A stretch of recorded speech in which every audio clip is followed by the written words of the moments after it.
වයස අවුරුදු 14ක පමණ 14 මාස 3ක දැරියක් නිවසෙන් ගිහිල්ලා තියෙනවා කියලා එම දැරිය නිට්ටඹුව ප්‍රදේශයේ ඉන්න බවට ඇගේ මව විසින් නිට්ටඹුව පොලිස් ස්ථානයට පැමිණිල්ලක් කිරීම හරහා නිට්ටඹුව පොලිස් ස්ථානයේ විසින් විමර්ශනයක් ආරම්භ කරා. ඒ කරන ලද විමර්ශනයේ ප්‍රතිඵලයක් විදිහට එම දැරිය සොයා ගැනීමට හැකි වුණා. එම දැරියගේ ප්‍රකාශ සහ වැඩිදුර විශේෂයෙන්ම අධිකරණ වෛද්‍ය නිලධාරීට ඉදිරිපත් කිරීමේ පරීක්ෂණ හරහා කිරීමෙන් පස්සේ වයස අවුරුදු 34ක පුද්ගලයෙක් එම කාන්තාව එම දැරිය එම දැරිය රඳවාගෙන හිටපු බෝඩිම් කාමරයක රඳවාගෙන හිටපු වයස අවුරුදු 34ක පුද්ගලයෙක් අත්අඩංගුවට ගන්නවා. එලෙස අත්අඩංගුවට ගැනීමෙන් පස්සේ ඒ සම්බන්ධ වැඩිදුර විමර්ශන ඒ සම්බන්ධයෙන් කටයුතු කෙරෙන අතරතුර දැරිය තවදුරටත් සිදු කරන ලද ප්‍රකාශයකින් තමයි අනාවරණය වෙන්නේ.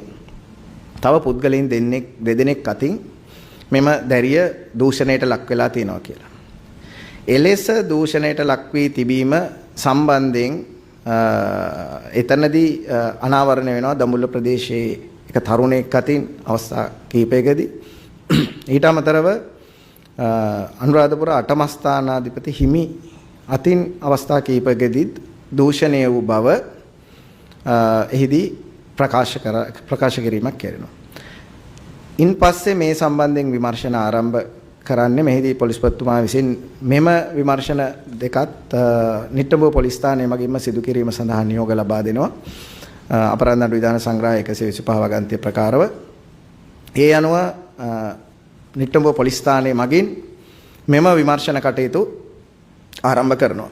මෙහිදී අනුරාධපුර ප්‍රදේශයට ගොස් ඒ අදාළ අපරාධ ස්ථාන නිරීක්ෂණය කිරීම ඊට අමතරව ඒ අපරාධ ස්ථාන නිරීක්ෂණය කිරීමට අපරාධ ස්ථාන පරීක්ෂණ නිලධාරීන් සම්බන්ධ කර ගැනීම ප්‍රකාශ ඊට අදාළව 15 දිනකගේ පමණ ප්‍රකාශ සටහන් කිරීම ඊට අමතරව විශේෂයෙන් දුරකථන වාර්තා බැංකු වාර්තා මේ සියලු දේවල්